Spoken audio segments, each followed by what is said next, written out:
तो जय हिंद दोस्तों, स्वागत है एक बार फिर से आप सभी का आपके अपने प्यारे से यूट्यूब चैनल एफएमएससी ग्रुप डिस्कशन में। तो दोस्तों, टेक्नीशियन का जो सीरीज हम लोग के द्वारा चलाया जा रहा था, उस टेक्नीशियन का बहुत ही अच्छा रिस्पांस आप लोग के द्वारा दिया गया है। और जो क्वेश्चन यहाँ से तैयारी मतलब जो एनसीईआरटी का बेस बना के जो क्लास 6 टू लेके 10 तक जो हम लोग के द्वारा जो क्लास जो आपको एनसीईआरटी का एग्जाम्पलर बुक के पीडीएफ से कराया जा रहा था, जो साथी अच्छे से क्लास करके गए होंगे उनका तो वहाँ लेवल देखने को मिला भी होगा। क्वेश्चन में कुछ लेवल इजी लेवल पूछ रहा है, तो कट ऑफ का भी लेवल उसी तरह से आगे ऊपर नीचे हो भी सकता है। बाकी आज लास्ट एग्जाम है एएलपी टेक्नीशियन का, और इस साल का भी जो है वो रेलवे द्वारा जो है वो आखिरी एग्जाम है। तो नए साल में जो लोगों का एएलपी सीवीटी 1 का जो एग्जाम अच्छा गया होगा, 2 के लिए फिर से जानदार शानदार और ललन टॉप क्लास के लिए फिर से जुड़ जाइएगा। आपको उसी हिसाब से सिलेबस के हिसाब से फिर से पैटर्न दिया जाएगा, और इसके बाद एएलपी सीवीटी 2 के बाद जो है आपके एग्जाम के ऊपर जो मुख्य फोकस रहेगा वो आपको बीएसएससी होने वाला है। तो स्टार्ट करते हैं। जो डेली का करंट अफेयर रहता है उसी के साथ जो कल क्वेश्चन पूछा गया था, और कल का क्वेश्चन कुछ इस प्रकार से हो जाएगा कि फूलों का कौन सा भाग जो है वो फल में बदलता है, जिसका सही जवाब अंडाशय हो जाएगा। और इसमें बहुत सारे साथी जवाब दिए हैं। जो पहले स्थान पर आज आए हैं वो सुबोध कुमार जी पचपैका से आए हैं। दूसरे स्थान पर जो है वो आए हैं, इनका नाम तो नहीं इन्होंने लिखा है, इनका ईमेल आईडी है जो कि बिहार टारगेट क्लासेस के नाम से हैं। तीसरे स्थान पर आए हैं वो प्रवीण कुमार जी आए हैं। तो ये तीन ही जो साथी जो है वो सही जवाब दिए हैं, बाकी साथी का गलत जवाब है। तो इसका सही जवाब अंडाशय हो जाएगा। तो याद रखिएगा, जो क्वेश्चन पूछा जाता है उसका सही जवाब दीजिएगा, तभी आपका नाम आने वाला है। इसका ये मतलब नहीं है कि कुछ बोल दीजिएगा नाम हम लोग के द्वारा ले लिया जाएगा। जो सही जवाब दीजिएगा उन्हीं का नाम हम लोग के द्वारा लिया जाता है। तो जो डेली का करंट अफेयर आता है उसी को स्टार्ट करते हैं। बताइएगा, आज का पहला क्वेश्चन हो जाएगा कि हाल ही में जो है छठी पीढ़ी की नए स्टील्थ फाइटर जेट, छठी पीढ़ी का है, उस फाइटर जेट का नाम J-36 है। इसका सफल परीक्षण जो है वो किस देश के द्वारा किया गया है? तो वो चीन के द्वारा किया गया। और चीन जो है इसकी राजधानी कहाँ हो जाएगी? बीजिंग हो जाएगी। क्या हो जाएगी? बीजिंग हो जाएगी। और एशिया की सबसे लंबी बहने वाली नदी, उसका नाम क्या हो जाएगा? यांगटीसी नदी जो है यह हो जाएगी। हाँ, चीन में बहती है। आगे बढ़ेगा क्वेश्चन है कि भारतीय सेना संयुक्त अभ्यास, जिसका नाम हो जाएगा सूर्य किरण, मतलब भारतीय सेना के सूर्य किरण अभ्यास होता है, इसका आयोजन कहाँ किया गया है? तो ये भारत के साथ समझौता किया गया, भारत और नेपाल के साथ जो है यह हुआ है। बहुत अच्छा जवाब। आगे बताइएगा कि कुछ सेना अभ्यास जो है, इससे बताइएगा क्वेश्चन कि साइक्लोन अभ्यास जो है किसके किसके बीच होता है? भारत और मिस्र के बीच। और डेजर्ट साइक्लोन पूछेगा ना तो वो हो जाएगा भारत और यूएई के बीच होता है। मतलब सिर्फ साइक्लोन पूछेगा तो भारत और मिस्र, और डेजर्ट साइक्लोन पूछेगा तो भारत और गुलाबो। भारत और साइक्लोन अभ्यास पूछेगा तो भारत और यूएई। मार के फुला देंगे, भारत और मिस्र हो जाएगा, ठीक है ना। और डेजर्ट साइक्लोन पूछेगा तब होगा भारत और यूएई हो जाएगा। आगे बताइएगा कि होपेक्स पूछेगा तो भारत और मिस्र हो जाएगा, होपेक्स पूछेगा तो। चलिए आगे बताइए, वाला क्वेश्चन है कि काजिंद अभ्यास हो जाएगा तो भारत और कजाकिस्तान हो जाएगा, ठीक है। और शक्ति पूछेगा तो भारत और फ्रांस हो जाएगा। आगे बताइएगा कि संप्रीति अभ्यास पूछेगा तो ये बांग्लादेश। संप्रीति और बंगो सागर किसके किसके बीच होता है? भारत और बांग्लादेश के बीच होता है, ठीक है। दोस्ती पूछेगा, 3 गो देश आता है, कौन कौन आता है? भारत, श्रीलंका और मालदीव। 3 गो देश आता है, भारत, श्रीलंका और मालदीव, जो तीनों नीचे में है, भारत, श्रीलंका और मालदीव। इस तीनों के बीच कौन सा अभ्यास होता है? दोस्ती अभ्यास होता है। और वज्र प्रहार पूछेगा तो भारत और अमेरिका के बीच होता है, ठीक है। आगे बताइए कि अल नगा किसके किसके बीच होता है? भारत और ओमान के बीच होता है, ठीक है। और कोप इंडिया किसके किसके बीच होता है? भारत और अमेरिका के बीच होता है। सिर्फ युद्ध अभ्यास पूछेगा वो भी किसके बीच होता है? अमेरिका के बीच ही होता है। एक्थाइकोबेन पूछेगा तो ये भारत और मलेशिया के बीच होता है, मालदीव के बीच होता है। अब स्टार्ट करते हैं। अगला क्वेश्चन बताइएगा कि हाल ही में जो है भारत में कार संक्रांति के वास्तुकार, इनका नाम हो जाएगा ओसाम सुजुकी, इनका निधन हो गया है। ओसाम सुजुकी का संबंध जो है ये किस देश से हो जाएगा? जापान से हो जाएगा। कहाँ के हो जाएंगे सुजुकी जी? जापान के हो जाएंगे। इनका नाम जो है सुजुकी वाला कार समझ देखे थे ना, वही कार संक्रांति के वास्तुकार हो जाएंगे ओसाम सुजुकी। और यह इनका निधन हो गया है। और कहाँ के हो जाएंगे? ये जापान के जो है वो हो जाएंगे। बताइएगा, मनमोहन सिंह का निधन हुआ है, कुछ दिन पहले ही मनमोहन सिंह का निधन हुआ है।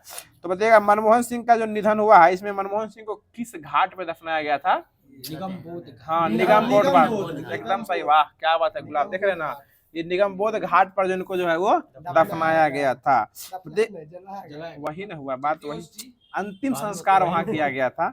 आगे बताइए, ये भारत के एक ऐसे पहले सिख प्रधानमंत्री थे, जो कि प्रधानमंत्री के साथ साथ कौन मंत्री थे, वित्त मंत्री भी यह रह चुके थे। ठीक है, आगे बताइए, अगला क्वेश्चन है जो हाँ आगे बताइए कि हाल ही में जो है कजाकिस्तान में विमान दुर्घटना के लिए अजरबैजान से किस देश ने माफी मांगी है? तो ये रूस के द्वारा माफी मांग लिया गया है। ठीक है, आगे बताइएगा, ये रूस जो है ना वो क्या कर दिया है, माफी जो है वो मांग लिया। रूस के प्रधानमंत्री कौन हो जाएंगे?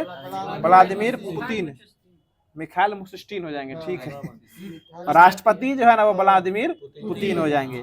आगे बताइएगा, हाल ही में मेलबर्न क्रिकेट सदस्य एमसीसी ने किसे मानद क्रिकेट सदस्य नामित किया है? तो ये सचिन तेंदुलकर को। मेलबर्न में हुआ था, मैच हो रहा था, भारत आज हार गया है।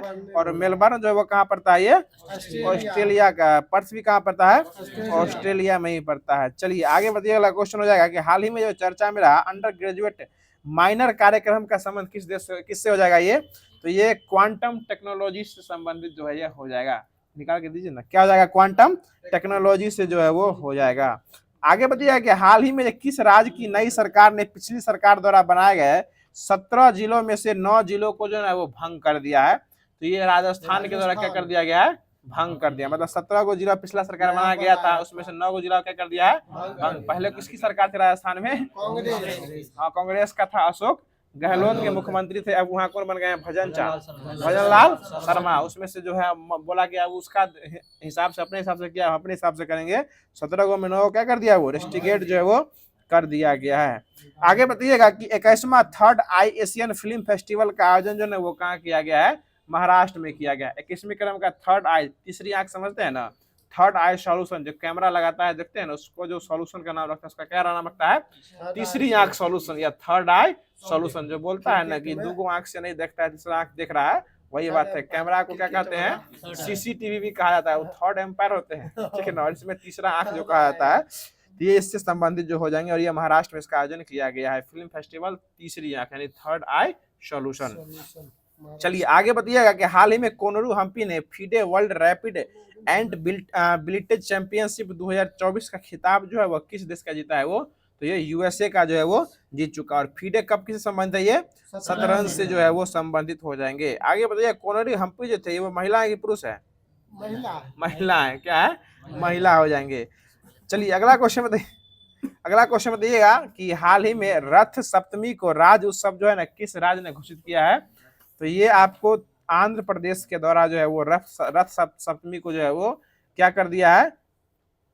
राज्य उत्सव, रथ सप्तमी को जो है वो राज्य उत्सव जो है वो घोषित जो है वो कर दिया गया है। तो जो करंट अफेयर का सेशन था उसको पूरे तरीके से खत्म कर दिया गया है और अब जो स्टार्ट किया जा रहा है, जो कि एनसीईआरटी और एससीईआरटी का पीडीएफ के माध्यम से चलाया जा रहा है। और क्लास 9th का हो जाएगा आज बल तथा गति का नियम। मतलब कुछ कुछ क्वेश्चन जो है वो आज मिक्स करके पूछा जाएगा। फिर आपको जो है जो नए साल में फिर नए शेष जो है वो होमवर्क दे के जो है वो क्लास को जो है वो स्टार्ट, जो बस पुराने तरीके से जो चलते आ रहा था वो तो अब लगभग सारा चीज करा ही दिया गया है। विशेष रूप से जो होमवर्क का सिलसिला रहेगा वो कुछ अपडेट करके कुछ विचार विमर्श करने के बाद जो है अगले बहाली को देखते हुए जो है फिर से नए सीरीज पर दिया जाएगा। तब तक आपको ऐसे ही फ्री हिट जो है पूछा जा रहा है। तो बताइएगा, अगला क्वेश्चन हो जाएगा, बताइएगा कि एक भारहीन गुब्बारे में 200 ग्राम जल भरा गया है। ठीक है ना, तो इसका जल में भार कितना होगा? ये 0 हो जाएगा। भारहीन गुब्बारा है, उसमें कितना भी जल भरिएगा तो जल के साथ उसका भार कितना होगा? 0 जो है वो हो जाएगा। आगे बताइएगा, अगला क्वेश्चन हो जाएगा कि बल का मात्रक क्या होता है? न्यूटन होता है। ठीक है, आगे बताइएगा कि न्यूटन के किस नियम से हमें वस्तु पर लगने वाले बल को मापने की विधि का पता चलता है? तो ये दूसरा वाला, इससे F बराबर क्या मिलता है? ma मिलता है। आगे बताइएगा कि जब एक कार मोड़ लेती है, वही बात है जहां पे दिल छोड़ देते हैं लोग, जब कार एक मोड़ लेती है तो वहां पे कौन सा बल होता है जो हमें बाहर की ओर धक्का देता है? तो अब केंद्रीय बल क्या करती है? बाहर की ओर धक्का देती है। बताइएगा कि न्यूटन ने बल और गति के कितने मौलिक नियम दिए थे? 3 गो मौलिक नियम दिए थे, जो कि गति का समीकरण भी कहलाया था। आगे चल के तीनों समीकरण सबको पता है। बताइएगा कि वेग में परिवर्तन की दर क्या कहलाती है? त्वरण कहलाती है। और त्वरण क्या होती है? हमेशा सदिश राशि जो है ये होती है। ठीक है, आगे बताइएगा कि एक बक्सा जो है ना खुरदरे फर्श पर कब खिसकता है? जब धक्का देने वाला बल जो है वो घर्षण बल से ज्यादा होगा, तभी ना खुरदरे पर खिसकेगा। और नहीं तो एक समान अगर सतह फर्श चिकनी रहेगा तो थोड़ा सा भी बल लगाइएगा तो घर्षण बल वहाँ कम रहता है, वहाँ पर अपने आप क्या होता है, वो फिसल जाता है। आगे बताइएगा कि एक यह किस वैज्ञानिक ने निष्कर्ष निकाला था कि जब तक कोई बाह्य बल काम नहीं करता है तो वस्तु जो है निश्चित गति से चलती रहती है।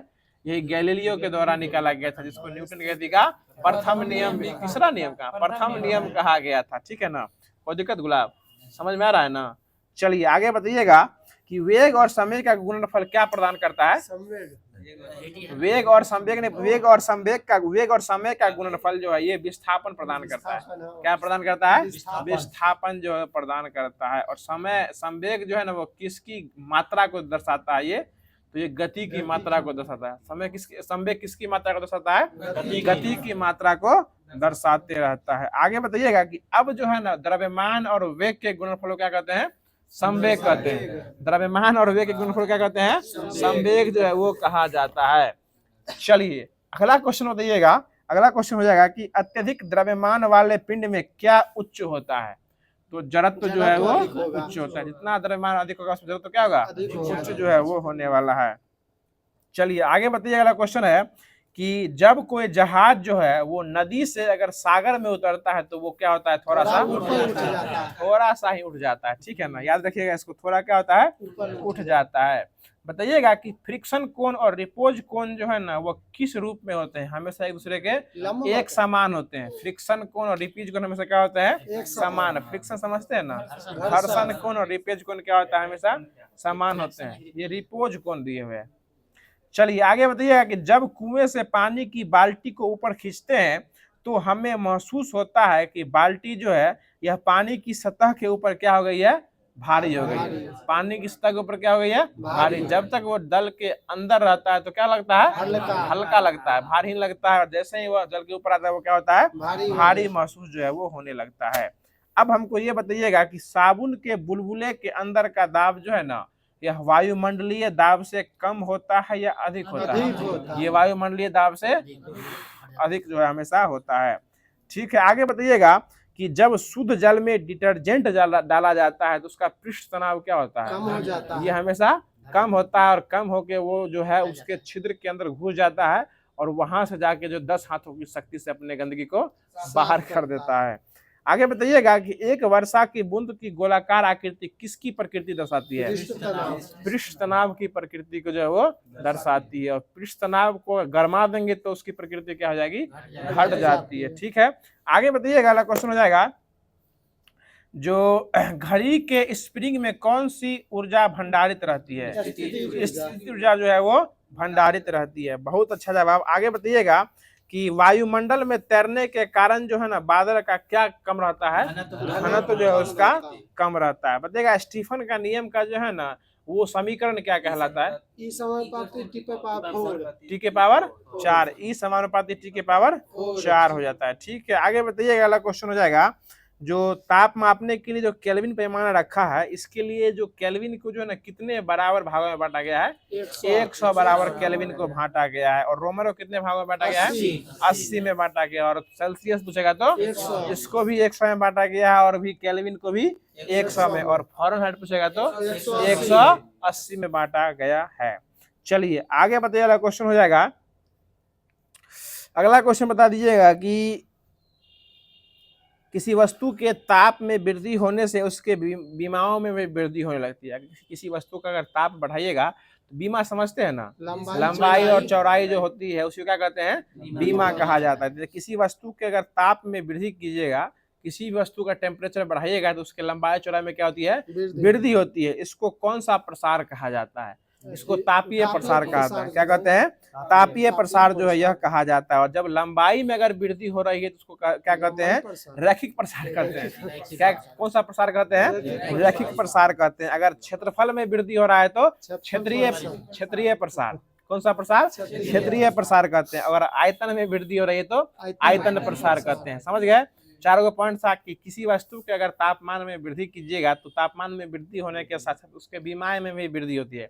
सीधी सी बात है, किसी जो गर्माइएगा तो वो फैलता है ना, उसके बीमा में भी वृद्धि होता है। अगर उसके आयतन में वृद्धि हो रहा है तो आयतन प्रभाव, क्षेत्रफल में वृद्धि हो रहा है तो क्षेत्रफल प्रसार, क्षेत्रीय प्रसार। ठीक है ना।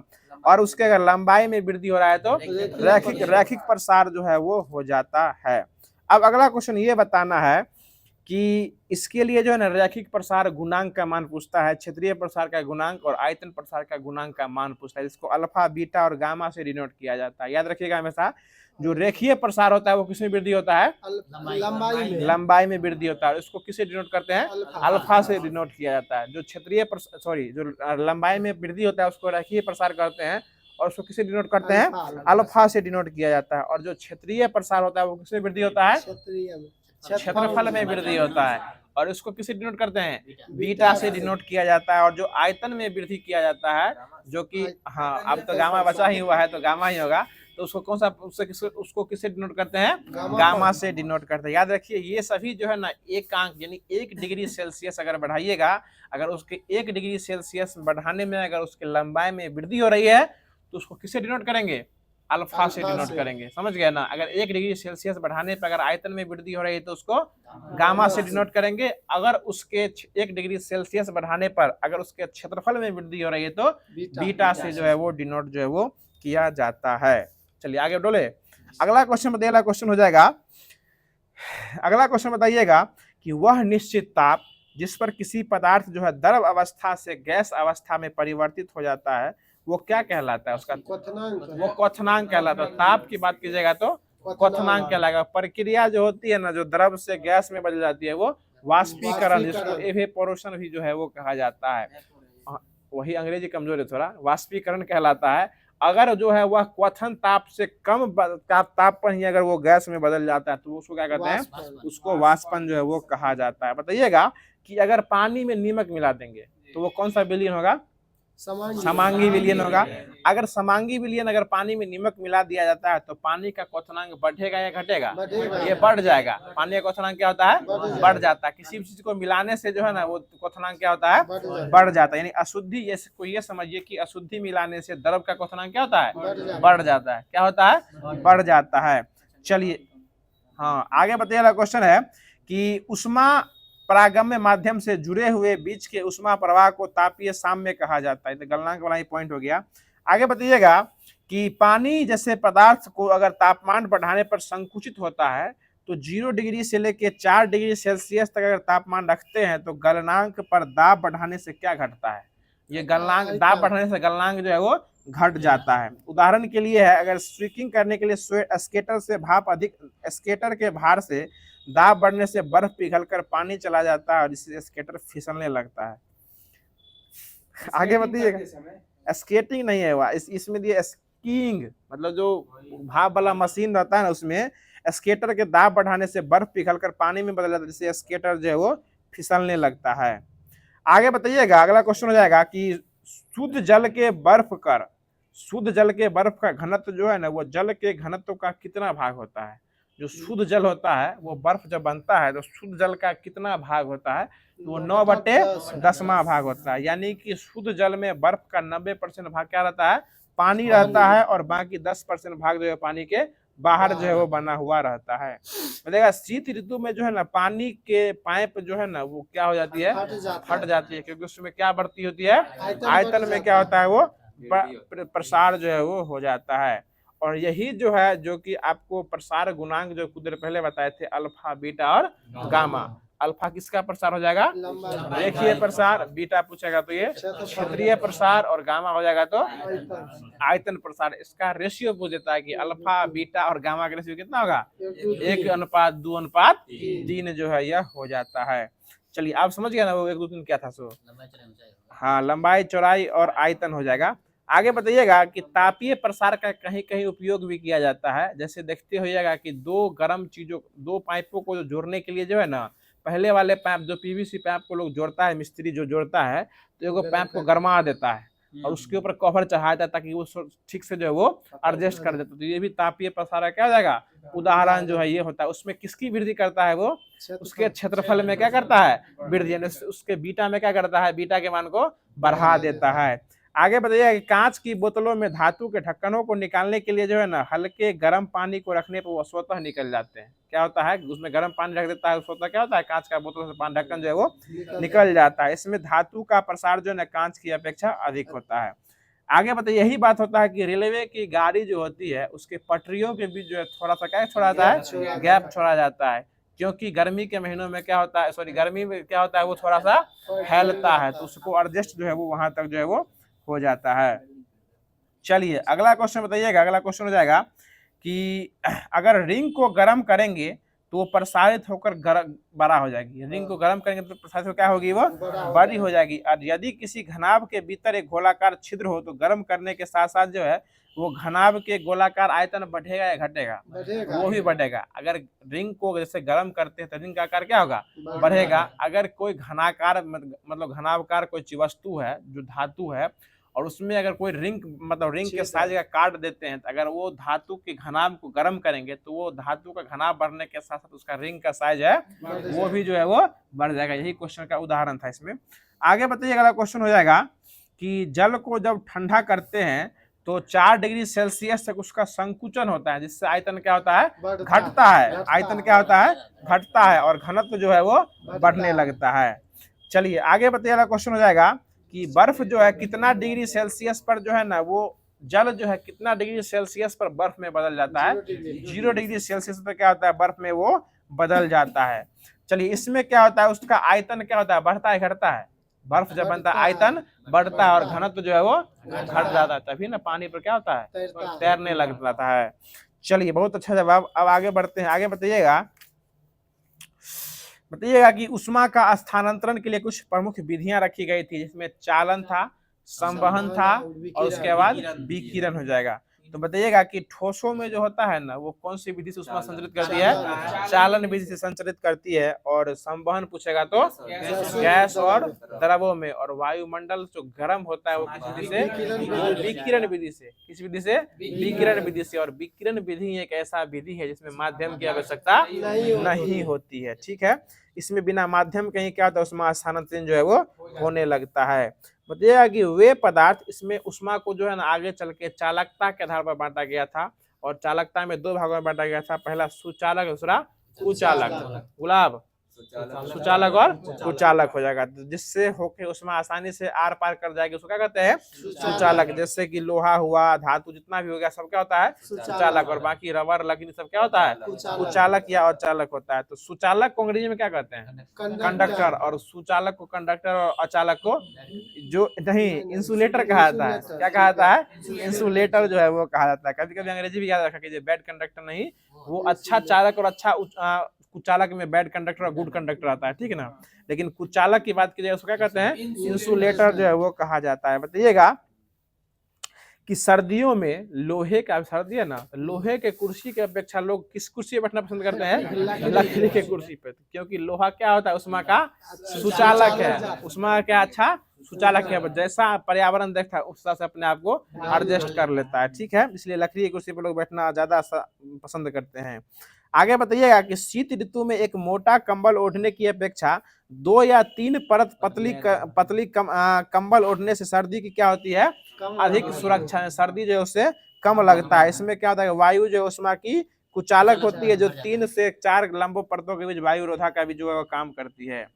चलिए आगे बताइएगा। अगला क्वेश्चन है कि उष्मा गतिकी का कुछ न्यूटन का कुछ शीतलन नियम था। बताइएगा कि किसी वस्तु के ठंडे होने की दर जो है वस्तु के ताप और परिवेश के ताप के अंदर समानुपाती होते हैं। यही न्यूटन का कौन सा नियम है, शीतलन का नियम जो है वो हो जाएगा। और स्टीफन्स के नियम के अनुसार क्या था, ई समानुपाती टी के पावर 4 जो है वो हो जाएगा। और जो इसमें आता है रो, जिसको ई बराबर रो टी के पावर 4 लिखते हैं, जो कि रो एक स्टीफन नियतांक होता है, उस रो का मान कितना होता है पता है, ये आपको 5.67 × 10⁻⁸ joule metre inverse two joule per metre inverse second inverse kelvin के पावर इनवर्स 4 जो है ये होता है। मतलब 5 के पावर 6-7 × 10⁻⁸ इतना याद रख सकते हैं।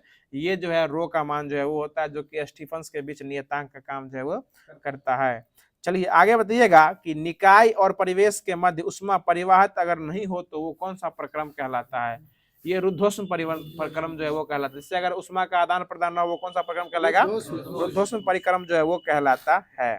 चलिए अगला क्वेश्चन बताइएगा कि कि रॉकेट जो है ना वो किस सिद्धांत पर काम करता है, संवेग संवेग संरक्षण। संरक्षण के सिद्धांत पर काम करता है। और परनोद वाला जो बल लगता है वो हमेशा किस दिशा में लगता है, विपरीत। घर्षण बल ना विपरीत दिशा में लगता है, परनोद का बल हमेशा ऊपर के दिशा में जो है वो लगता है। ये भी बात याद रखिएगा, परनोद का बल हमेशा ऊपर, जो कि रॉकेट प्रक्षेपण के काम में जो है वो काम जो है वो करता है जी, ऊपर लगता है। और न्यूटन के तीसरे नियम को फॉलो करेगा तब उसका विपरीत जो है वो नीचे भी बल लगता है। इसी जो परनोद बल के कारण ही जो है ना कभी कभी रॉकेट जो है वो छोड़ा जाता है वो ऊपर की दिशा में छोड़ा। ये पूछल क्वेश्चन है, ALP सॉरी टेक्नीशियन का पूछा क्वेश्चन है। आगे बताइएगा, अगला क्वेश्चन बताइएगा कि निम्नलिखित में से किससे आग को सबसे जल्दी बुझाया जा सकता है। ऑप्शन सुनिएगा, ठंडा जल, उबलता जल, गर्म जल या बर्फ। उबलता जल से क्या होगा, आग को जल्दी से बुझाया जाएगा। ऑप्शन 1 में दे लिया ठंडा जल, ठंडा जल नहीं मानना है असलम, क्या मानना है, उबलता जल जो है उसके कारण क्या होता है, हाँ बस जी जी जी। देखिएगा कभी कभी जंगल में जो आग लगती है ना, तो उस आग को बुझाने के लिए जो फायर मशीन वाला जो होता है वो जहां तक आग बढ़ी हुई है उससे थोड़ा आगे तक जो थोड़ा सा भी आग लगा देता है ताकि जो नुकसान जो है वो कम हो। क्योंकि जहां पर आग पहले से लग चुकी है वहां पर आग नहीं लग सकता है, क्योंकि वहां पर जलने के लिए कुछ नहीं बचता है, ठीक है ना। और जहां पर उसके बाद वहां से उसको बुझाने में क्या होती है, आसानी होती है। जैसे यहाँ तक आग लगा हुआ है और यहाँ पर आप बुझा रहे हैं तो आग और फैलता है, क्योंकि वहां जलने के लिए बस सामान रखा हुआ है, इसलिए वो पहले वहां पर वाला सामान को जला के बुझा दिया था, तब उसके आगे वो लात रख के आगे जो है वो बुझाने का प्रयास करता है। इसलिए जो है आग को आग से बुझाया जा सकता है, समझ रहे हैं ना, ये कहावत है। चलिए आगे बताइए, वाला क्वेश्चन हो जाएगा। इसमें भी तो गर्म जल होगा। हाँ, उसमें जो उस कार्बन डाइऑक्साइड छोड़ता है उसमें जल कहाँ छोड़ता है। चलिए आगे बताइएगा, अगला क्वेश्चन है कि जल युक्त गैस गिलास में तैरता हुआ बर्फ का टुकड़ा जब पिघल जाएगा तो पानी का स्तर क्या होगा, वही रहेगा, पानी का स्तर जो है वो वही रहने वाला है। चलिए आगे बताइएगा कि जब जल को जो है ना 0 डिग्री से 10 डिग्री सेल्सियस याद रखिए, 0 से 10 डिग्री तक अगर गर्म करते हैं तो उसका आयतन क्या होगा, पहले घटता है फिर बढ़ता है। पहले घटेगा फिर क्या होगा, बढ़ेगा। 4 डिग्री तक क्या होगा, घटेगा, फिर 4 से 10 पर जाएगा तो क्या होगा, वो बढ़ने लगता है। ठीक है, आगे बताइएगा कि आपेक्षिक आर्द्रता को जो है ना किस रूप में व्यक्त किया जाता है, प्रतिशत मापा जाता है हाइग्रोमीटर में, और व्यक्त करेंगे तो प्रतिशत के माध्यम से इसको जो है वो व्यक्त किया जाता है। बताइएगा एक्स किरण जो है ना वो किस प्रकार की तरंग है, ये विद्युत चुम्बकीय तरंग। कैसा है, विद्युत चुम्बकीय तरंग जो ये एक्स किरण होगा। अल्फा बीटा है नहीं, ये सब अनुदैर्घ्य तरंग है, सब ये सब कैसा है, अनुदैर्घ्य तरंग में आता है। परावैग्निक किरण कैसा किरण है, ये भी अनुदैर्घ्य तरंग में आता है। यूं कहे तो अनुप्रस्थ बोलिए या उसी को विद्युत चुम्बकीय तरंग जो है वो बोला जाता है। बताइएगा, हाँ अवरक्त भी तो हो जाएगा ये, विद्युत चुम्बक, हाँ अवरक्त तरंग भी विद्युत चुम्बकीय तरंग भी हो जाएगा, परावैग्निक किरण भी हो जाएगा तो विद्युत चुम्बकीय तरंग भी हो जाएगा। अल्फा जो है, अल्फा कहते हैं ये, गामा किरण भी कैसा होगा, विद्युत चुम्बकीय तरंग जो है ये हो जाएगा।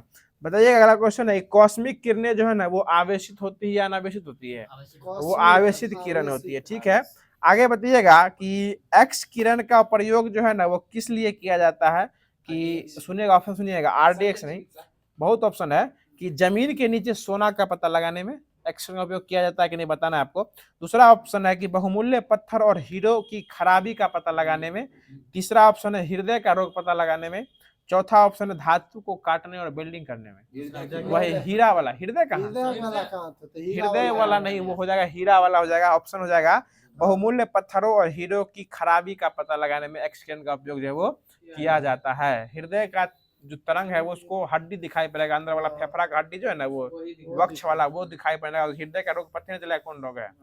चलिए आगे बताइएगा कि टेलीविजन के दूरस्थ नियंत्रण करने के लिए किस प्रकार के विद्युत चुम्बकीय तरंग का उपयोग जो है वो किया जाता है। अवरक्त किरण का, टेलीविजन वाला हो जाएगा तो रिमोट में कैसा किरण होता है, अवरक्त किरण जो है वो रहता है। और एक क्वेश्चन पूछ रहे था जो कि सिविल कोड कलर वाला में, कि फटे पैसा का जाली जो पता करते हैं वो उसमें कौन सा किरण का उपयोग करते हैं? एक्स पराबैंगनी किरण का उपयोग करते हैं। हाँ अच्छा, पंसैया का नोट अगर आपको देगा तो एक्स किरण लाके चेक कीजिएगा, डुप्लीकेट है कि ओरिजिनल है? पराबैंगनी किरण जो धूप में से वो लोग देखता है ना, तो जो सूर्य से कौन सा किरण निकलता है? पराबैंगनी किरण। इससे याद रख सकते हैं, यही सब सोच साझ के मारे थे पराबैंगनी किरण, लेकिन सही हो गया था। पराबैंगनी किरण नहीं होगा, उसमें अवरक्त किरण, सूक्ष्म तरंग, रेडियो तरंग, चार गो में रहता है ना, तो वो पराबैंगनी तरंग ही होगा, क्योंकि जो मतलब नोटों की जालसाजी को पकड़ने के लिए पराबैंगनी किरण का उपयोग जो है वो किया जाता है। हाँ, चलिए आगे बताइएगा कि कौन सी तरंग जो है वो शून्य में संचरण नहीं कर सकती है? तो ध्वनि तरंग। ध्वनि तरंग शून्य में संचरित नहीं कर सकती है। और ध्वनि तरंग सबसे अधिक किस माध्यम में संचरण करती है? इस्पात या ठोस माध्यम में क्या होती है? सबसे अधिक जो है वो गति जो है वो करती है। बताइएगा कि किसी माध्यम में ध्वनि की चाल को एक कौन सी संख्या कहते हैं? मैक संख्या कहा जाता है। कौन सी संख्या कहते हैं? मैक संख्या कहा जाता है। चलिए आगे बताइएगा कि यदि चाल जो है अगर एक मैक संख्या से अधिक होता है तो उसको कौन सा चाल कहते हैं? पराध्वनिक चाल कहते हैं। और पराध्वनिक चाल को सुपरसोनिक स्पीड जो है वो कहा जाता है। और वही अगर 5 से अगर अधिक हो जाता है तो वो क्या होता है? हाइपरसोनिक, जिसको अति पराध्वनिक जो 5 मैक से 3 कहाँ है, 5 रहता है, 5 मैक से अगर अधिक रहेगा तो वो हो जाएगा अति पराध्वनिक। अगर 1 मैक से कम रहेगा तो वो अध्वनिक। इसमें तो दुइये को लिखा है, बाकी लूसेंट में तीनों लाइन से लिखे हुए हैं। 1 से अगर कम हो जाएगा तो अध्वनिक, 1 के बराबर है तो ध्वनिक, 1 से अधिक है तो वो सुपरसोनिक, जिसको पराध्वनिक कहा जाता है। और 5 से अधिक हो गया तो हाइपरसोनिक, इसको अति पराध्वनिक जो है वो कहा जाता है। चलिए आगे बताइएगा, अगला क्वेश्चन है कि गैसों में ध्वनि तरंग का वेग क्या होता है? सबसे कम होता है। गैसों में क्या सबसे कम होता है? और इसमें जो है ना हवा में 0 डिग्री सेल्सियस पर ध्वनि का वेग कितना होता है? 332 मीटर प्रति सेकेंड जो है ये होता है। पूछता है कि इनमें से किसमें ध्वनि का वेग सबसे न्यूनतम होगा? तो जैसे ही हवा देखिएगा उसमें क्या होता है? सबसे कम होता है। सबसे कम किसमें होता है? हवा में जो है वो हो जाता है 332 मीटर प्रति सेकेंड। बताइएगा सोनार जो होता है, सोनार, इसका फुल फॉर्म जानते हैं क्या होता है? हाँ, साउंड नेविगेशन एंड ट्रैकिंग। और समुद्र में गहराइयों का पता लगाने के लिए, डूबे हुए विमानों का पता लगाने के लिए सोनार का उपयोग जो है वो किया जाता है। ठीक है, बताइएगा कि पराश्रव तरंग सुनते हैं ना, जो कि पराश्रव तरंग की बात कीजिएगा तो इसका आवृत्ति कितना होता है? 20,000 हर्ट्ज से अधिक होता है। और यही पराश्रव तरंग जो होता है इसका उपयोग जो है ना वो किसमें किया जाता है? हाँ ठीक है, चिमनी का धुआं नहीं, चिमनी का कालिख, चिमनी के पाइप का कालिख पोंछने में किसका उपयोग करते हैं? यही आपको पराश्रव तरंग का उपयोग करते हैं। ठीक है, और सोनार में भी किसका उपयोग करते हैं? ये पराश्रव तरंग का उपयोग ही करते हैं। ठीक है, उसके बाद कीमती कपड़ा जो हो गया वो वायुयान और घड़ियों, जो घड़ी का पुर्जा होता है उसमें से पार पुर्जा में धूल हटाने के लिए पराश्रव तरंग का उपयोग करते हैं। और जो ऑटोमेटिक दरवाजा सुनते हैं ना, बंद होता है, मेट्रो में देखते हैं ना, उस समय में किस तरंग का उपयोग होता है? पराश्रव तरंग का उपयोग जो है वो होता है। चलिए आगे बताइए, वाला क्वेश्चन है, चलिए आगे बता दीजिएगा कि 1 डिग्री सेल्सियस अगर तापमान बढ़ा रहे हैं तो वायु में उसका स्पीड जो है ना कितना मीटर प्रति सेकंड बढ़ जाएगा? हाँ, 0.61 मीटर प्रति सेकंड जो है वो क्या हो जाएगा? बढ़ जाएगा। अगर 1 डिग्री, गुलाब आगे आ जाओ, क्या तुम भी पीछे रहती हो? 1 डिग्री सेल्सियस अगर ताप बढ़ जाएगा, उसका जो डिग्री सेल्सियस कितना बढ़ जाएगा? 1 डिग्री सेल्सियस बढ़ाएंगे तो मीटर पर सेकंड में कितना बढ़ जाएगा? 0.61 जो है वो बढ़ जाता है। चलिए आगे बताइएगा, अगला क्वेश्चन हो जाएगा कि पारा का घनत्व जो है ना वो कितना ग्राम प्रति घन सेंटीमीटर होता है? ये 13.54 ग्राम घन सेंटीमीटर होता है पारा का। चलिए आगे बताइएगा कि गुरुत्वाकर्षण का सार्वत्रिक नियतांक का नियम किसके द्वारा दिया गया था? देखिए फिर सुन लीजिए, गुरुत्वाकर्षण का सार्वत्रिक नियतांक हो जाएगा ना तो ये हेनरी कैवेंडिश के द्वारा दिया गया था। नियतांक हो जाएगा तो, और सार्वत्रिक नियम हो जाएगा तो ये न्यूटन के द्वारा। सार्वत्रिक नियतांक जो है ना वो न्यूटन क्या कहते हैं? कैवेंडिश के द्वारा, जिसको कैपिटल जी बोला जाता है। देखिए नियतांक हो जाएगा तो कैवेंडिश, और सार्वत्रिक नियम हो जाएगा तो जी नियम न्यूटन। ठीक है, आगे बताइएगा कि साधारण बातचीत करने के लिए जो डेसिबल में जो शोर निकलता है वो कितना से कितना से रहता है?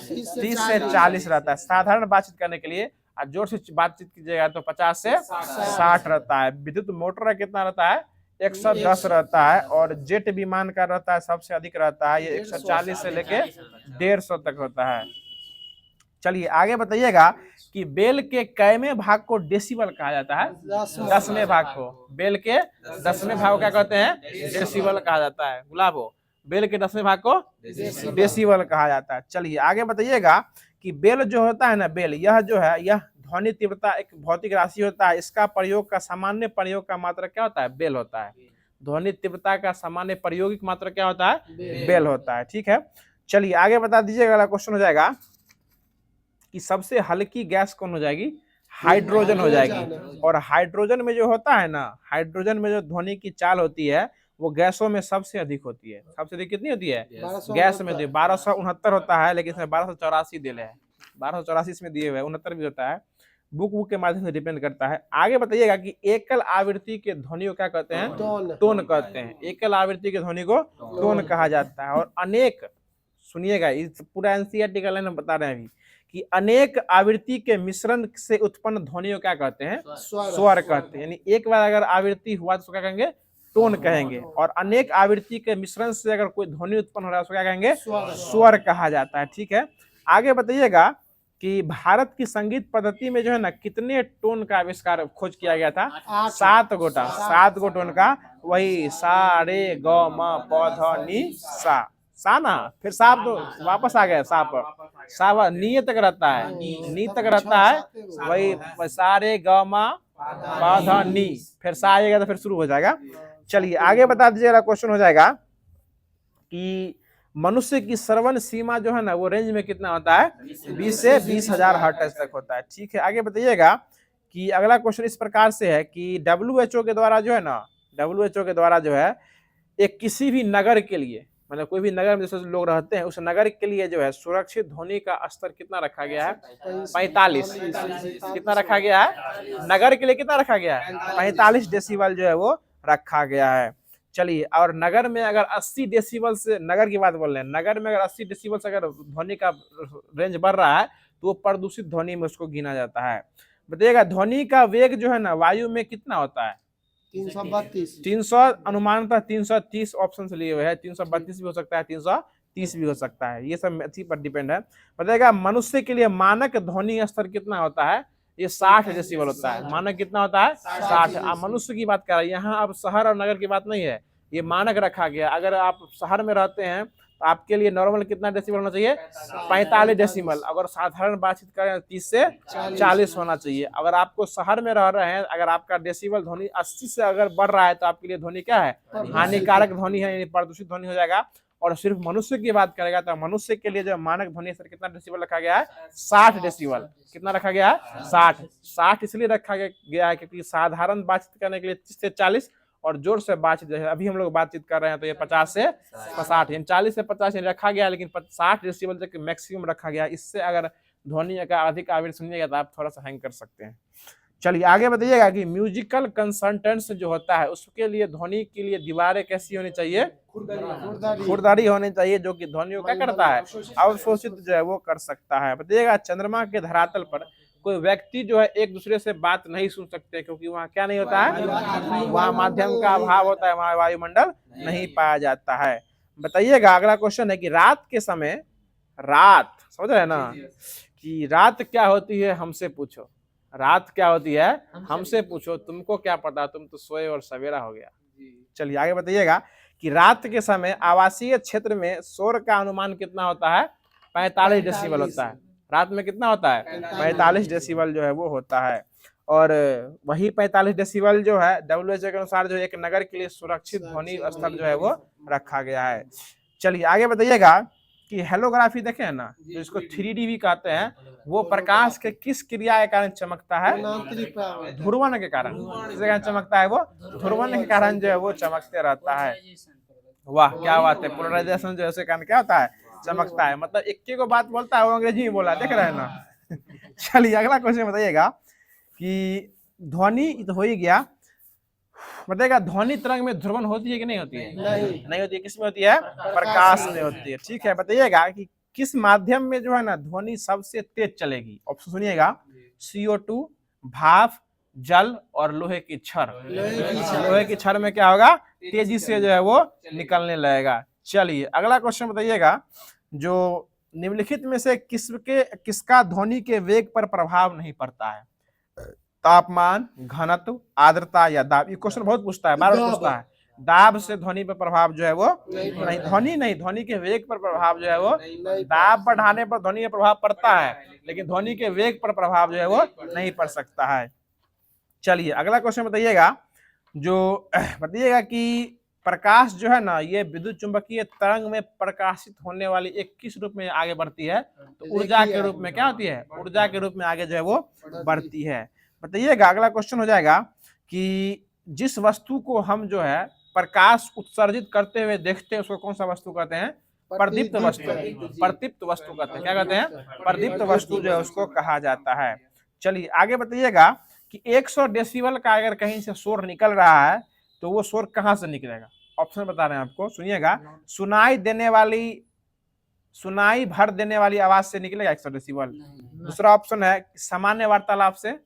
तीसरा ऑप्शन है जोर शोर से गाली देने से। चौथा ऑप्शन है कि यंत्र और कारखाने के शोर से। यही यंत्र और कारखाने के शोर से जो 100 डेसिबल जो है वो निकलने वाला है। इसमें देखते हैं दिले है कि शोर शराब वाली गली की आवाज से। हम क्या बोल दिए थे? बहुत अच्छा बोले थे जो बोल रहे थे। चलिए अगला क्वेश्चन बताइएगा कि निर्वात में प्रकाश की चाल कितनी होती है? 0 प्रकाश होता है, ध्वनि नहीं बोल रहे हैं। ये 2.99 गुने 10 के पावर 8 बोले या 3 गुने 10 के पावर लगभग में उसका मान रखा गया है। पानी में कितना होता है? 3 गुने 10 के पावर 8 मीटर प्रति सेकंड या 2.99, उसी को 9 को 3 बना दिया गया है। चलिए आगे बताइएगा पानी में कितना होता है? 2.25। पानी में 2.25 गुने 10 के पावर 8। और कांच, जिसको शीशा भी कहते हैं, कांच में कितना होता है? 2 गुने, कांच में 2, जल में 2.25 हो जाएगा। ठीक है, बताइएगा कि पृथ्वी जो है इस तक सूर्य का प्रकाश आने में कितना मिनट लगता है? 500 सेकंड लगभग में, या 8 मिनट 20 सेकंड जो ये लगता है। आगे बताइएगा चंद्रमा से परावर्तित प्रकाश जो है पृथ्वी तक आने में कितना समय लगता है? 1.28। 1.28। आप पलायन वेग साथ बोल रहे थे। आगे बताइएगा अगला क्वेश्चन है कि प्रकाश का क्वांटम सिद्धांत किसके द्वारा दिया गया था? फिर वही बात, प्रकाश पूछ रहे थे, अल्बर्ट आइंस्टीन के द्वारा दिया गया था। और सिर्फ क्वांटम थ्योरी पूछेंगे तो ये मैक्स प्लैंक के द्वारा बोला गया था। यही क्वांटम सिद्धांत में प्रकाश के द्वारा बोला गया था, आइंस्टीन के द्वारा बोला गया था कि प्रकाश ई बड़ा कहा वो तथा आपको द्रव्यमान ऊर्जा संरक्षण था, उसमें बताया गया था ई बराबर mc²। और प्रकाश का जो क्वांटम सिद्धांत दिए थे आइंस्टीन के द्वारा, इसमें बोला गया था कि प्रकाश जो है वो आगे से संचरित करती है तो पैकेज के रूप में, छोटे छोटे बंडलों के रूप में जो है वो आगे बढ़ती है। और यही बंडलों क्या कहे थे? फोटोन कहा गया था। वाह गुलाब, क्या कहते हैं? फोटोन जो है, नहीं मार रहे, आगे बढ़ो ना। यही इसी को फोटोन जो है वो कहा गया था। चलिए आगे बताइए, अगला क्वेश्चन है कि प्रकाश किसी चिकनी किरण से, जो चिकनी सतह से जो है वो टकरा कर जो है वापस उसी दिशा में आ जाती है, उसको क्या कहते हैं? प्रकाश का परावर्तन कहते हैं। या किसी चिकनी सतह पर जो है ना जिस कोण से जाएगी ना उसी कोण से वापस आएगी, तब ये क्या होगा? प्रकाश का परावर्तन जो है यह होता है। और इसके लिए कितना नियम दिया गया था? 2 नियम। बताइए मास्टर, 2 नियम क्या क्या था?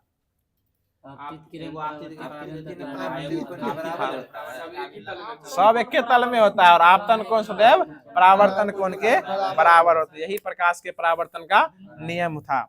अब बताइए अगला क्वेश्चन है कि समतल दर्पण द्वारा अगर कोई प्रतिबिंब बनता है तो वो कैसा विवर्तन देता है? वो हमेशा पार्श्व विवर्तन देता है। कैसा होता है? पार्श्व विवर्तन होता है। यही कारण है कि आपको जो है एम्बुलेंस जो है वो उसके अगले शीशे पर क्या लिखा रहता है? उसका एम्बुलेंस को उल्टा लिखा रहता है, ताकि जो पीछू से देखेगा ना शीशा में उसको सीधा दिखाई पड़ेगा और वो एम्बुलेंस उसको सीधा वाला एम्बुलेंस जो है वो लिखा हुआ दिखाई देता है। चलिए आगे बताइएगा कि समतल दर्पण का उपयोग जो है ना वो आपको सबसे अधिक जो है ना किस रूप में किया जाता है? आईने के रूप में किया जाता है, जो कि चेहरा देखने के लिए उपयोग करते हैं। सबसे अधिक उपयोग क्या करते हैं? आईना देखने में क्या करते हैं, ठीक है ना। और आईना झूठा होता है लेकिन तस्वीरें क्या होती है? सच्ची होती है। वही बात है कि वक्त का एक सब कहानी है ये। आगे बताइए, अगला क्वेश्चन है कि बहुदर्शी और परिदर्शी जो है ना इसमें किस दर्पण का उपयोग किया जाता है? इसमें समतल दर्पण का उपयोग किया जाता है। बहुदर्शी और परिदर्शी में किसका उपयोग करते हैं? समतल दर्पण का उपयोग करते हैं। और इसमें जो है ना जो समतल दर्पणों का कोण जो है बनाया जाता है उसमें कितना डिग्री बनाया जाता है? 45 डिग्री का कोण बनाकर जो है परिदर्शी में समतल दर्पण का उपयोग जो है वो पेरिस्कोप में इसका उपयोग जो है वो किया जाता है। बताइएगा कि गोलीय दर्पण के परावर्तक पृष्ठ के केंद्र को क्या कहते हैं? ध्रुव कहते हैं। उसी को अंग्रेजी में पोल कहते हैं, इसलिए इसको अंग्रेजी के कैपिटल लेटर पी से डिनोट किया जाता है। बताइएगा कि वक्रता केंद्र इसको किससे डिनोट करते हैं? सी से, कैपिटल सी से। ठीक है, आगे बताइएगा कि फोकस, अगर मुख्य फोकस होगा इसको किससे डिनोट करते हैं? कैपिटल एफ से, और वही फोकस की दूरी होगी तो स्मॉल एफ से जो है वो डिनोट जो है वो किया जाता है। बताइएगा कि मरुभूमि में जो है ना गर्मी के दिनों में दूर स्थित जगहों पे पानी होने का आभास होता है, तो क्या कहते हैं? मारीचिका कहते हैं। क्या कहते हैं? मारीचिका कहते हैं। और यह मारीचिका जो बनता है ना, ये प्रकाश के पूर्ण आंतरिक परावर्तन के कारण बनता है। उसी को जो है ना मारीचिका या मृग तृष्णा भी कहा जाता है, क्योंकि अगर मृग को लगता है, मृग मतलब क्या होता है? हिरण। क्या होता है? हिरण होता है। और हिरण का सबसे खूबसूरत अंग क्या होता है? टांग। क्या होता है? टांग। अरे हिरण का सबसे खूबसूरत अंग उसका टांग होता है, क्योंकि अगर उसके पास टांग नहीं, उसका टांग देखने में पतला होता है, उसका सिंग देखने में अच्छा होता है, लेकिन जब दौड़ता है और सिंग कहीं फंस जाता है तो उसका सिंग के कारण वो घायल हो जाता है, लेकिन वही पतला टांग जो उसको जान बचा के आगे बढ़ाता है। इसलिए हिरण का सबसे खूबसूरत अंग क्या होता है? टांग होता है। टांग देखने में पतला होता है, लेकिन वो चीता से भी तेज दौड़ सकता है हिरण। चलिए आगे बताइएगा। इस पे कहानी भी है कि वो उसको एक बार जब पानी पीने जाता है ना, उसको लगता है सिंग बहुत अच्छा है और पैर में कादो लगा रहता है, देखता है कितना भद्दा पे है, लेकिन वही हल्का और आगे जाता है तो उसका जाल मतलब सिंग जो है जाल में फंस जाता है, और जब जाल में फंसता है तो शेर उसके नजदीक आने लगता है। फिर वही पाँव जो है उसको उठा के बहुत दूर तक ले जाता है, तो बच जाता है। तो फिर सोचता है कि सिंग से अच्छा तो मेरा पाँव है जो मेरा जान बचा दिया। समझ गए ना? और ये सही बात है। चलिए अगला क्वेश्चन बताइएगा कि प्रकीर्णन जो होता है ये किस में होता है? प्रकाश में होता है। बताइए अगला क्वेश्चन कि प्रकाश का प्रकीर्णन जो है ना वो किस पर निर्भर करता है? तरंग दैर्ध्य पर करता है कि नहीं करता है? हमेशा तरंग दैर्ध्य पर यानी वेवलेंथ पर उसका जो है वो प्रकीर्णन निर्भर करता है। चलिए आगे बताइए अगला क्वेश्चन है कि वर्ण विक्षेपण, अपवर्तन, परावर्तन, पूर्ण आंतरिक परावर्तन, इस सभी को मिला के प्रकाश का घटना होता है, सो क्या कहते हैं? जो कि इंद्रधनुष का बनना होता है। क्या होता है? इंद्रधनुष का बनना होता है। और इंद्रधनुष का जो बनता है इसमें कितने रंग बनते हैं? 7 गो रंग जो है बनते हैं। देखिए इसमें होता क्या है कि सूर्य जो है ना यह प्रकाश के जल की बूंदों को वर्ण विक्षेपित, हाँ इसमें परावर्तन भी होता है, अपवर्तन भी होता है, पूर्ण आंतरिक परावर्तन, सब कुछ होता है। जितना ही प्रकाश का नियम था ना ये सब इसमें होता है। ये प्रकाश के परावर्तन इंद्रधनुष के बनने में जो है वो होता है। बताइएगा इंद्रधनुष जो है ना सदैव जो है सूर्य के किस दिशा में बनता है? विपरीत दिशा में बनता है। सुबह के समय वो कहाँ बनेगा? पश्चिम में, और शाम के समय पूरब में बनता है। ऐसे ही पूछ सकता है। और दोपहर के समय वो जो है वो बनता ही नहीं है। बताइएगा कि एक चमकीला और छोटा जो होता है, जिसमें चमकीला जो होता है ना इसमें, जबकि दूसरा पहले थोड़ा ऊपर धुंधला और बड़ा होता है, और चमकीले धनुष को इंद्रधनुष को प्राथमिक धनुष कहते हैं। इसमें प्राथमिक इंद्रधनुष में जो ना लाल रंग जो है ना वो कहाँ की तरफ होता है? बाहर, यानी सबसे ऊपर की ओर जो है वो लाल रंग होता है। और लाल रंग अगर अंदर चला गया तो क्या हो जाएगा? वो द्वितीय इंद्रधनुष जो है वो हो जाएगा। बताइएगा कि प्रकाश के, बताइएगा कि समान आवृत्ति के कारण जो है ना 2 या 2 से अधिक कला संबंध प्रकाश तरंग जो है ये संचरण करते हुए एक बिंदु पर मिलती है, और मिलने से जो है ना उसकी कंपन कला तीव्रता से बढ़ जाती है। इसी को जो है ना प्रकाश का व्यतिकरण कहा जाता है। क्या कहते हैं? व्यतिकरण कहते हैं। और प्रकाश के व्यतिकरण के कारण ये जो है ना साबुन के बुलबुला कैसा दिखाई पड़ता है? रंगीन या चमकीला दिखाई पड़ता है। और सीढ़ी भी जो चमकता है वो किसे कहना? प्रकाश के व्यतिकरण के कारण क्या होता है? चमकते जो है वो रहता है। अब स्टार्ट कर रहे हैं, आप कुछ केमिस्ट्री का क्लास देख लेते हैं। इसमें बताइएगा कि पानी का सबसे शुद्धतम रूप कौन सा पानी हो जाएगा? अशुद्ध जल। इसको कौन सा जल कहते हैं? शुद्ध जल भी ये कह सकते हैं, डिस्टिल वाटर या वर्षा का जल भी। कैसा जल होता है? विद्युत का चालन जो है ये नहीं करता है। जितना भी शुद्ध जल है वो विद्युत का चालन नहीं करता है। उसमें थोड़ा सा भी अशुद्धि मिलेगा वो क्या करेगा? विद्युत का चालन करना प्रारंभ कर देगा, स्टार्ट कर देता है। बताइएगा कि वनस्पति तेल से वनस्पति घी बनाने में किस गैस का उपयोग किया जाता है? हाइड्रोजन गैस का उपयोग किया जाता है। बहुत अच्छा। आगे बता दीजिएगा। अगला क्वेश्चन है कि हाइड्रोजन को जलाने से क्या बनेगा? जल बनेगा। ठीक है, बताइएगा कि हीलियम जो है ना ये नोबेल गैस के अंदर आती है कि नहीं आती है? ये आती है। ठीक है, बताइएगा कि जंग रहित लोहा बनाने में जो है ना प्रयुक्त होने वाली महत्वपूर्ण धातु कौन हो जाएगी? क्रोमियम हो जाएगा। क्या हो जाएगा? क्रोमियम। ऑप्शन से दिए हुए। ठीक है, क्रोमियम हो जाएगा। बताइएगा कि निम्नलिखित में क्या जल से भी हल्का होता है? जल से भी हल्का होता है। सुनिएगा, एल्युमिनियम, सोडियम, उसका मैग्नीशियम और मैग्नीज। ये सोडियम क्या होता है, जल से भी हल्का होता है, इसलिए पानी पे क्या होता है, तैरने लगता है। ठीक है, ठीक है। आगे बताइएगा कि कार्बन जो होता है ना, कार्बन का नाम सुने, ये कैसे तत्व है, और धात्विक तत्व है। क्रिस्टलीय संरचना होती है उसकी, लेकिन तत्व पूछेगा तो ये अधात्विक तत्व होता है। और यह जो है आवर्त किसमें स्थित है, आवर्त 14 बोलिए, सॉरी आवर्त 2, और समूह जो है वो 14। आवर्त 2 और समूह पूछेगा तो 14 हो जाएगा। ठीक है, और इसका परमाणु क्रमांक कितना होता है, 6। भार कितना होता है, 12। और इसका अपरूप कितना होता है, 3 गो है। मुख्य रूप से 2 गो होता है, हीरा और ग्रेफाइट, और एक और बना है फुलेरिन। बंक मिश्रण फुलेरिन के द्वारा इसका खोज किया गया था, इसलिए इसको जो है फुलेरिन इसका जो है कहा, इसका नाम दिया गया है। और इसमें जो है ना, इसकी संरचना जो है ना बहुत अस्थायी होती है, और इसमें कार्बन के 60 अणु लगते हैं। अब आपको ये बताना है कि सबसे शुद्ध कार्बन का अपरूप कौन हो जाएगा, तो ग्रेफेन। ग्रेफाइट का सबसे शुद्ध अपरूप पूछ रहे हैं, तो ये क्या, कार्बन का सबसे शुद्ध अपरूप जो है ना, ये ग्रेफाइट होता है। ठीक है, बताइएगा कि ग्रेफाइट और हीरा जो होता है, हीरा में कौन सा प्रसंकरण होता है, sp3 होता है, sp3। और ग्रेफाइट में कौन होता है, sp2 होता है। हीरा वाला में 3 गो, हीरा वाला में 3 गो, और ग्रेफाइट वाला में 2 गो होता है। बताइएगा कि कार्बन जो होता है ना, ये अन्य परमाणुओं के साथ आबंध बनाने की क्षमता रखता है, अन्य परमाणुओं के साथ आबंध बनाने की क्षमता रखता है, इसलिए इसको कौन सा गुण कहते हैं, श्रृंखलन गुण कहते हैं। इसलिए कौन सा गुण कहते हैं इसको, श्रृंखलन गुण जो है वो कहा जाता है। आगे बताइएगा, जो ग्रेफाइट जो है ना, ये ताप और विद्युत का क्या होता है, सुचालक जो है यह होता है। और इसका उपयोग जो है ना, शुष्क सोल में इलेक्ट्रोड बनाने में भी इसका उपयोग जो है वो किया जाता है। बताइएगा कार्बन का इलेक्ट्रॉनिक विन्यास क्या हो जाएगा, 2 4 बोलिए, या 2 यानी 1s2 2s2 और 2p2 6 2p2 हो जाएगा। तो इसको बनाइएगा तो इलेक्ट्रॉनिक कॉन्फ़िगरेशन इसको 1s2 2s2 और 2p2 होगा। लेकिन इलेक्ट्रॉनिक विन्यास लिखने के लिए जो है आयोजी इलेक्ट्रॉन में 2 और 4 यानी लास्ट वाला 2 और 2 जो है वो जुट जाएगा। आगे बताइएगा, कार्बन जो है यह संयोजकता के लिए कितने इलेक्ट्रॉन रखता है, 4 इलेक्ट्रॉन रखता है। यानी अष्टक बनाने के लिए इसको 4 इलेक्ट्रॉन से क्या करना पड़ेगा, साझेदारी जो है वो करना पड़ेगा। और यह जो है साझेदारी करेगा तो उसके बीच कौन सा आबंध बनेगा, सहसंयोजी आबंध बनेगा। कौन सा आबंध बनेगा, सहसंयोजी आबंध जो है ये बनने वाला है।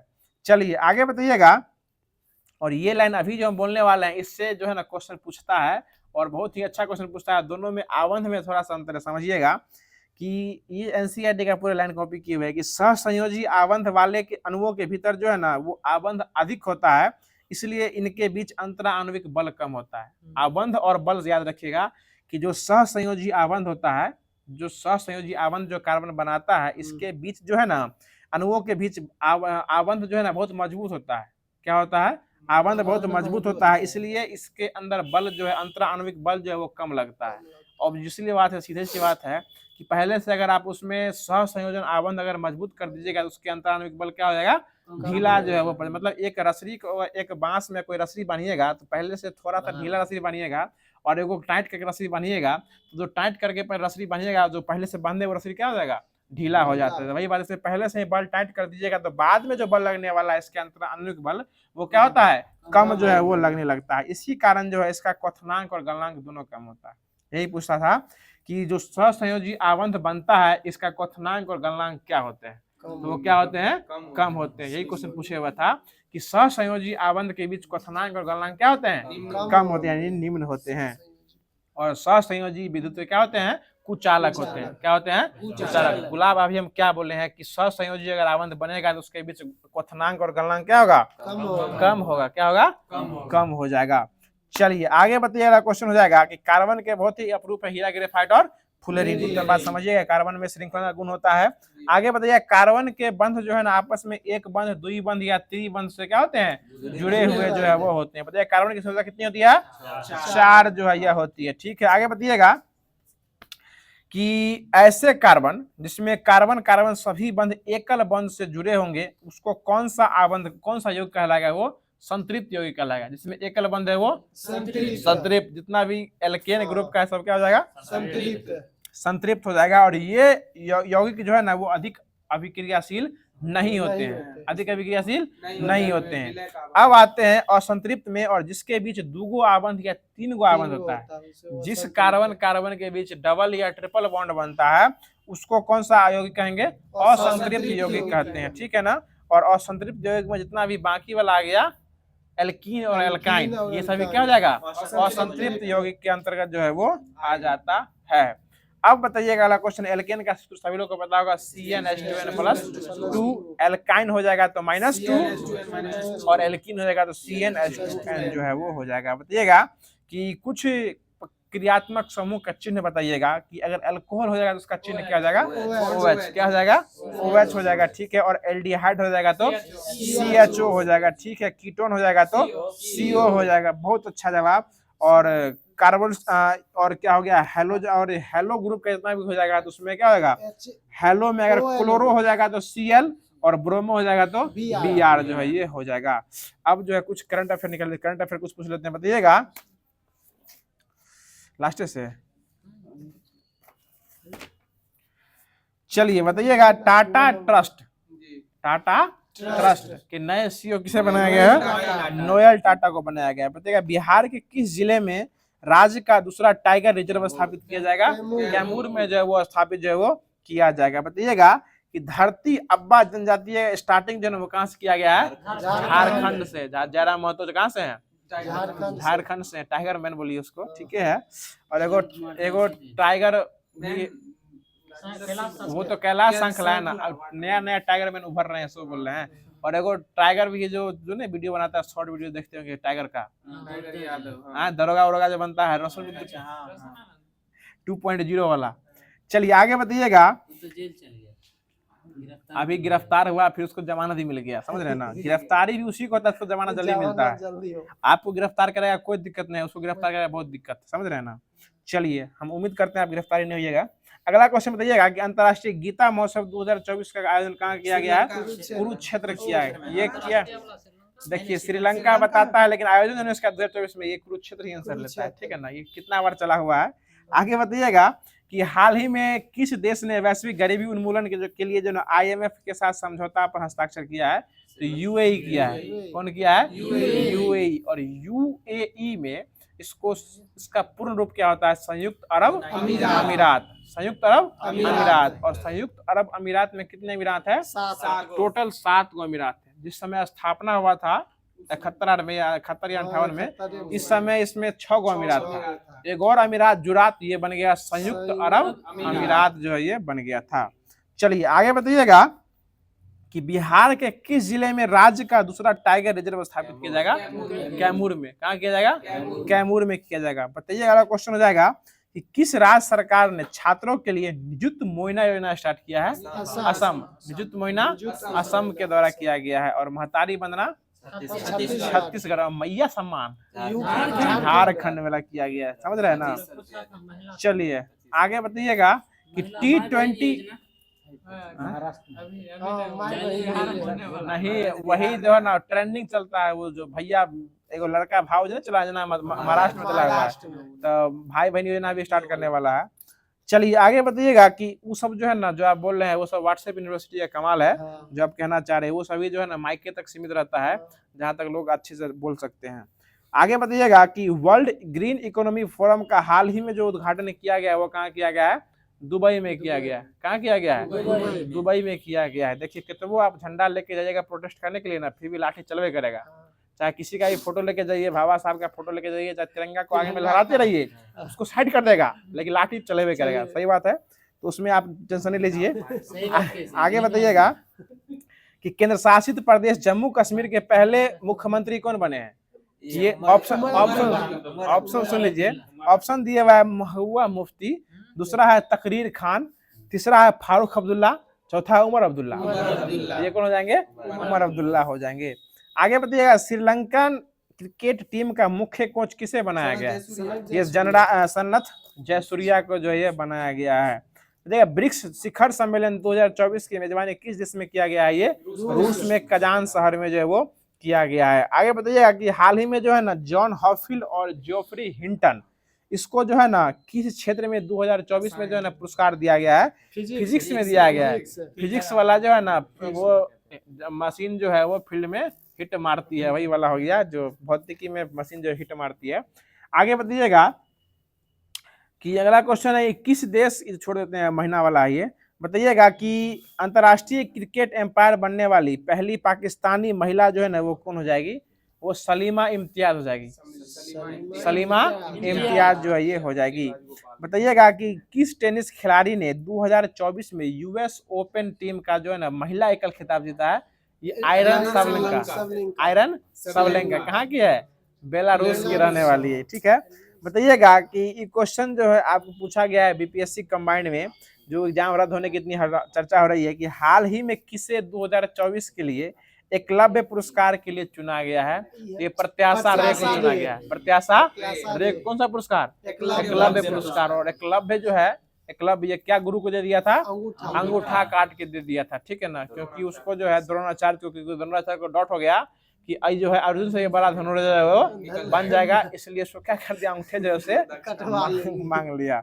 पहले के भी लोग कमाल के होते थे। ठीक है ना, प्रतिस्पर्धा की भावना इस प्रकार होती थी कि राजा का बेटा ही कुछ कर सकता है, बाकी अन्यत्र व्यक्ति कुछ नहीं कर सकता, इसलिए उसका क्या मांग लिया गया, अंगूठा जो काट के मांग लिया गया था, वो दाहिना हाथ का। आगे बताइएगा कि तो क्वेश्चन पता होगा, कुष्ठ रोग को खत्म करने वाला पहला देश जॉर्डन बन गया। ठीक है, बताइएगा कि अगला क्वेश्चन है कि ब्रिक्स संगठन में कितने पार्टनर देश जोड़े गए हैं, 13 को। वाह राजीव बाबू, क्या बात है, जो क्वेश्चन नहीं पता राज्य से पूछिए। ब्रिक्स में कितना देश जोड़े गए हैं पार्टनर देश, 13 को, लेकिन ब्रिक्स में देश कितना है, 10 को। ब्रिक्स में कितना देश है, 10 को। पहले 5 को था, 5 को और जुट गया है, अब कितना हो गया, 10 को, लेकिन पार्टनर देश क्या हो गया, 13 को जुड़ा गया। ठीक है, बताइएगा कि अगला क्वेश्चन है कि पीएम मोदी तो हो ही गया, अगला क्वेश्चन बता दीजिएगा कि वैश्विक प्रकृति संरक्षण सूचकांक 2024 में भारत की रैंक कितने स्थान पर है, 176वें स्थान पर है। ठीक है, आगे बताइएगा कि हाल ही में जो है 50 अंतर्राष्ट्रीय गोल करने वाली पहली भारतीय महिला फुटबॉलर कौन बन गई है,